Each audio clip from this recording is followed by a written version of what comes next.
Good afternoon. Watto Insurance. This is Janet speaking. How may I help you? Yes, hello. I would like to make a claim on my car insurance, please. Certainly, sir. First of all, I'd like to inform you that all of our calls are recorded for monitoring and training purposes. Is that okay? That's okay. Could you please tell me your full name? Sure, it's Mr. Bennett Fisher. Okay, sorry, how do you spell your surname? It's spelled Fischer. Great, thank you. I see that you have taken out a third-party fire and theft premium with us on a 2013 light blue Volkswagen Passat. Is that okay? Yes, well, almost. The colour is not light blue, it's light green. Okay, thank you for updating your information with us. What is the nature of your claim with us today? Last weekend, I had driven up to York on business and left my car in a monitored car park. However, it was only monitored until 8 p.m, and I did not return to collect it until 9:30 p.m, after which no car park staff were present. When I arrived at the car park, my car wasn't there. It must have been stolen. I see. Were there any valuable items left in your car which could have been seen from outside? Well, I had recently bought quite an expensive radio for my car, but the front panel is detachable, and I always stow it in my glove compartment. So, no, there wouldn't have been anything valuable on display. Okay, Mr. Fisher. Thank you for that information. I'm going to send you some forms through the mail for you to fill in. Before I can do that, I need to ask you a couple more questions. Is that okay? Of course.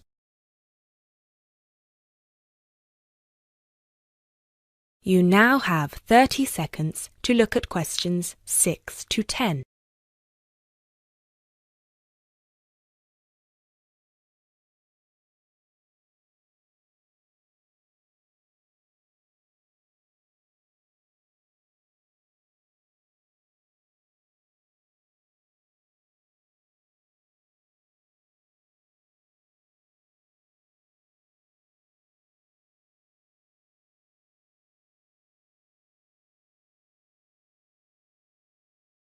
Thanks, Mr. Fisher. First of all, could you let me know your policy number, please? Of course. I have it right here. It's G34C245. G34C245. Thanks. And the type of claim?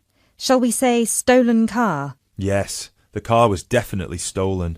I reported it to the police immediately. I actually have the report number here if that's of any use. No, not right now. But keep hold of that as we will need to see a copy of the police report eventually. Which police station did you report the offence at? York Police Station. Was it your first time in York?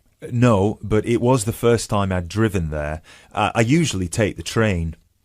Were you aware that the car park was only manned until 8 p.m? No, I was not aware of that. Were there any signs put up on the premises that informed car owners of the risks of leaving their cars after normal operating hours? Yes, but they said the car park was going to be guarded until 10 p.m, at which point the entrance is barred so no cars can come in or out. Was any reason given for that sudden change? The police informed me that the staff on duty that night had left on an urgent call. I believe it was something about a family member being admitted to hospital.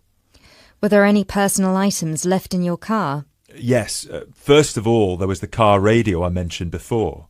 Ah, yes, of course. Anything else? Just some CDs and an old jacket. Right. Thank you, Mr. Fisher. I have everything I need for now and will send these forms out to you shortly. When you get them, please fill them out with as much information as you can, and where possible, include copies of any relevant documents to support your claim, such as police reports and registration details. Once you have returned that to us, we can then start to assess whether you will be eligible to receive compensation. Do you have any further questions for me today? No, that's all. Thanks for your help.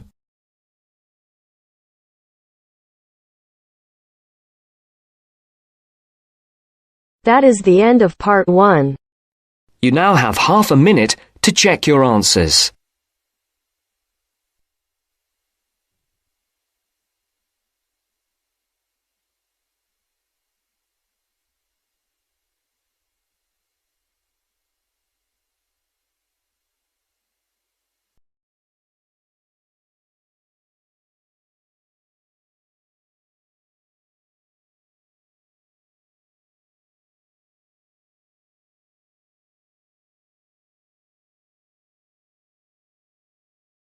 Now turns to part 2.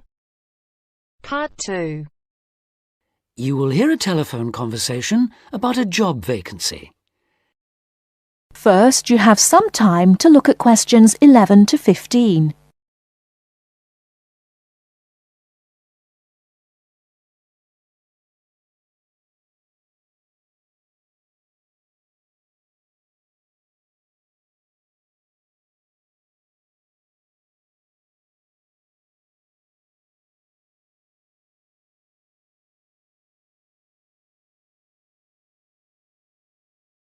Now, listen carefully and answer questions 11 to 15.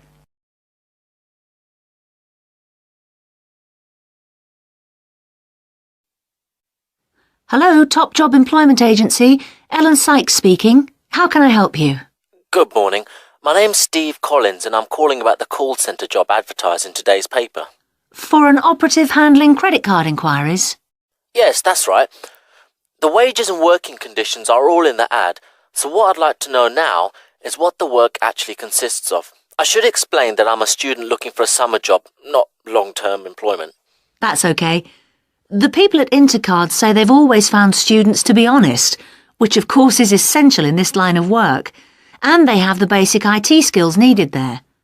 Apparently, there have been a few who didn't find it easy to get there on time in the morning, but in most cases their punctuality is as good as anybody else's. Anyway, about the work. And I know a bit about this because, as it happens, I've worked there myself. Really? Yes, for about a year. You'd find that most callers would be people wanting to check the balance on their cards, query payments made and so on. And from those who've had their card stolen? No, they ring another number for that, an emergency line. People also call that number if they lose their cards. And what are most callers like? I mean, what kind of people are they? All sorts, really. All ages, every kind of background. Though one definite trend is the change in the number of women. Nowadays, they make up around 55% of the total, whereas years ago, there used to be a majority of men calling. At one time, I heard, as many as 3/4 of all credit cards were actually held by men, but that must have been long before I was there. It's certainly different now. So to do this job, what sort of experience do I need? None, really. Have you got a credit card yourself? Yes, I have. Then you probably know quite a bit about them already. And as a student, you're obviously intelligent, which of course you need to be for the job. So after a day or so working with an experienced operative, I'm sure you'll have picked up enough to deal with routine inquiries, which of course most of them are. But there are bound to be questions I can't deal with, at least at first. What happens then? In that case, you can ask a supervisor. They're very helpful to new staff. I think I like the sound of this. What do I do next?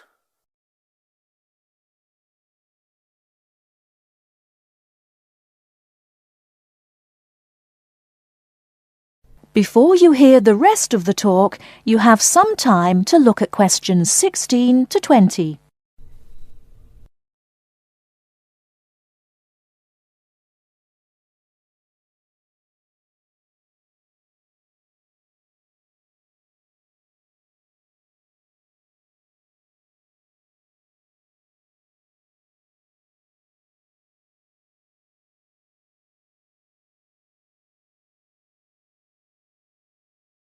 Now listen and answer questions 16 to 20. Can you get over there for 9:45 on Monday morning for an interview? Definitely, yes. Whereabouts are they? In Riverside Business Park. Do you know it? Yes, I've been there once. How do you usually travel? By bus. Right. So you take either the 136 or 137 to the bus station, and when you come out of there, you turn right. Along Orchard Road, that is. The road from the railway station? Yes, that's right. You go past the petrol station next to the car dealers, then carry on down the road. Do I take the first left at the main car park? Well, you could do that, and walk up Newfield Avenue alongside the shopping centre, but it's a long way round. I'd suggest continuing along Orchard Road, with the water company and then the insurance offices on your right. They used to be local government offices, by the way. Yes, I remember those.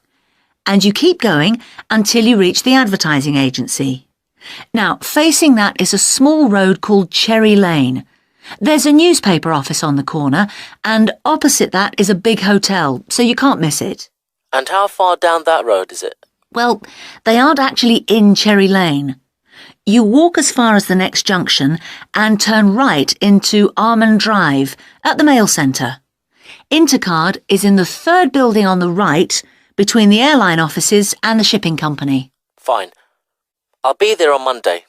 Thanks very much. Bye. Good luck. Bye.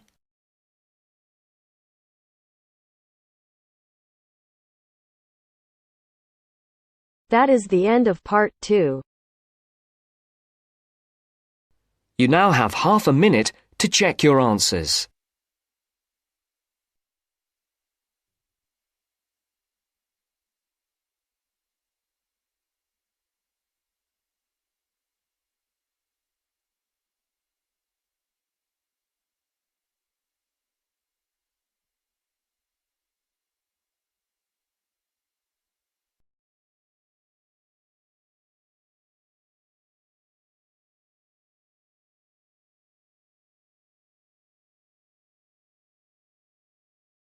Now turns to part 3.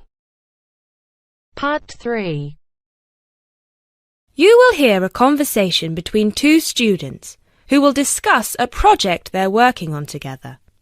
You have 30 seconds to look at questions 21 to 27.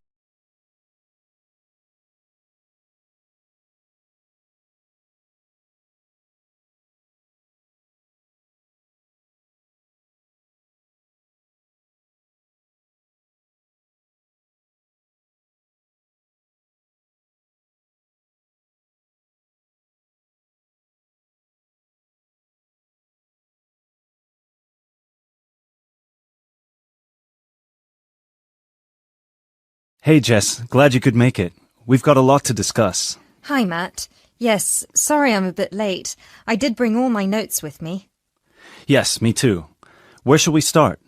Well, I think it would be a good idea to clarify our objectives just one more time. Yes, good idea. Okay, here we are.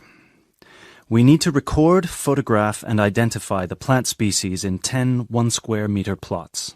Does it say anything about where these plots should be and how they should be laid out? Ah, here it is. It says that all the plots need to be no more than 10 meters apart. And how do we choose them? Ah, this is the fun part. I remember this. Here we are. Make a 1-meter square frame using bamboo sticks available from the department stores. Yes, we've already done that. I know, I'm just reading the whole section. Okay. One person stands roughly in the middle of the chosen area and throws the frame. The other person uses a tape to mark out the square where the frame landed and returns frame to thrower. The thrower then turns a few degrees on the spot and throws again. The thrower must turn slightly after each throw and vary the force of the throw until after the 10th throw they are pointing in almost the same direction as the first. That sounds a bit complicated. That's only because it's all in writing. It's just a simple throw, turn, throw, turn, throw, turn until we have 10 squares. And I guess you want to do the throwing. Well, if you don't mind. I'm sure you'll be more accurate at marking the squares. Yes, I am sure I am, and I'm sure you've got a stronger throwing arm.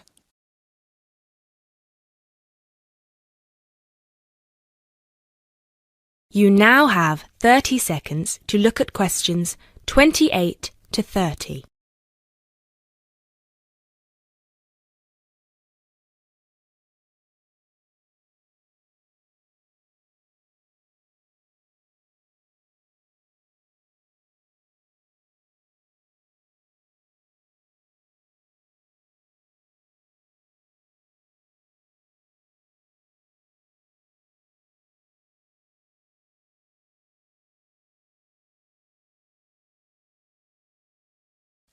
Okay, good. We've got that sorted. Now we need to decide where to go. Yes, I've been thinking about that and I've brought the map. Ah, well done. I forgot mine. Now, I've identified 3 possible locations, but they've all got some disadvantages. Okay, fire away. Well, The area around this lowland marsh could be interesting. There'll be a lot of interesting water plants here. Looks good, but what's the problem? Mainly that it's already a designated nature reserve, and I think there's already been a lot of research done here. Ah, I see. Well, I'd rather do something that's new and can be useful. I agree. That's why I identified this area further west. See, here, behind the beach. Oh yes, I see. That area there, where it's flat, but quite high. Exactly. If you look a bit further inland, you'll see that there are hills which will protect that area from strong north winds. I see. Excellent. But what's the problem? Just that it may not be very interesting. We know that the geology there is not conducive to a wide variety of plants. I agree. So what's your last idea? Well, I think this one is a bit of a winner, although I did want to show you the other two. Look up here, on the north coast. Where? See this bay? Well, I know that there's been quite a lot of studies done here, but a bit further to the east, behind this headland. No one has ever looked at that. Well, I certainly couldn't see any studies. That is interesting. And the plant life could be a bit different because of the shelter from the wind the headland provides. Exactly. Brilliant, Jessica. That's a great idea. We'll go there. Thanks. Now all we have to decide is when is a good time. Well...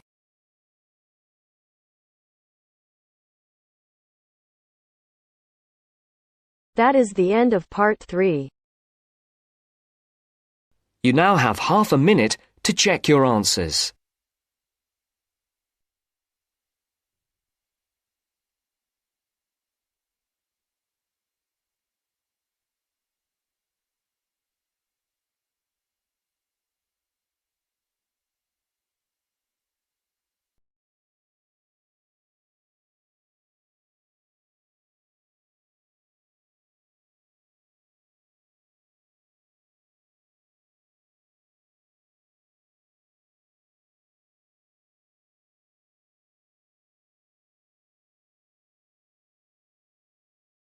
Now turns to part 4.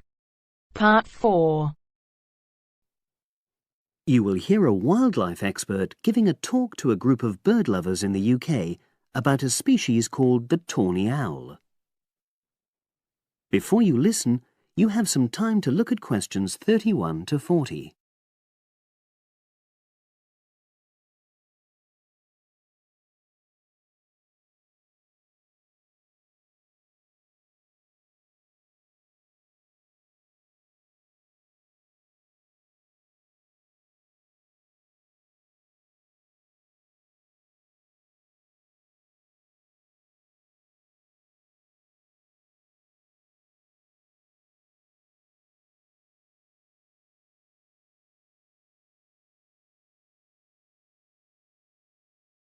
Now listen and answer questions 31 to 40.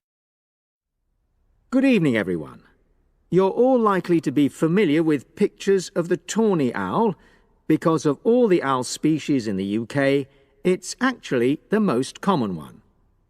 But the chances are that you're more likely to have heard one than actually seen one, as it's also strongly nocturnal. This means that it normally ventures out at night. So, what kind of habitat does the tawny owl prefer? Well, a survey carried out in the 1980s confirmed that this owl is most likely to be found in woodland. If you look at a map of tawny owl distribution across Britain, you'll only see gaps in the treeless marshy areas of eastern England and in some of the more upland parts of northwest Scotland. However, you can sometimes find populations of tawny owls in urban areas too, either in parks or in large gardens.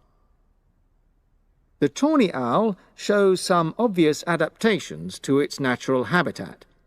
For example, both its wings and its tail are short, which helps it to maneuver through the trees. Also, the bird's plumage is a mixture of brown and grey, and this provides suitable camouflage for when the owl perches up against a tree trunk. Then there are its large eyes. The tawny owl's visual capacities are considerably better than those of humans, and although it can't see in complete darkness, it's sufficiently well equipped to be able to navigate its way around woodland on all but the most overcast nights. Another factor that contributes to the tawny owl's success as a hunter is its excellent memory of the layout of different areas. If you combine this ability with the owl's strongly territorial and sedentary nature, most populations of tawny owl are sit-and-wait predators, you realize that it has a good opportunity to predict where prey might be found. Finally, as well as having large eyes, the owl's sense of hearing is excellent, and this helps it to locate potential prey as it sits on its perch.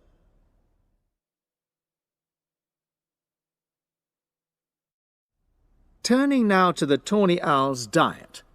Woodland tawny owls feed mainly on mammals, especially small ones, such as wood mice and bank voles. But they'll also take things like frogs or bats, or even fish, if they happen to be available. In urbanized landscapes, the owls seem to prey more on birds. So there are some differences there. Let's just look briefly now at survival rates in the tawny owl. Young tawny owls face a difficult time once they leave home, and 2 out of every 3 are likely to die within their first year. So, with such high mortality levels, it's a good job that established breeding pairs can produce young over a number of seasons and maximize their chances of passing their genes on to the next generation of owls. I've already mentioned the sedentary nature of the tawny owl, but it's not just adult tawny owls that are sedentary in their habits.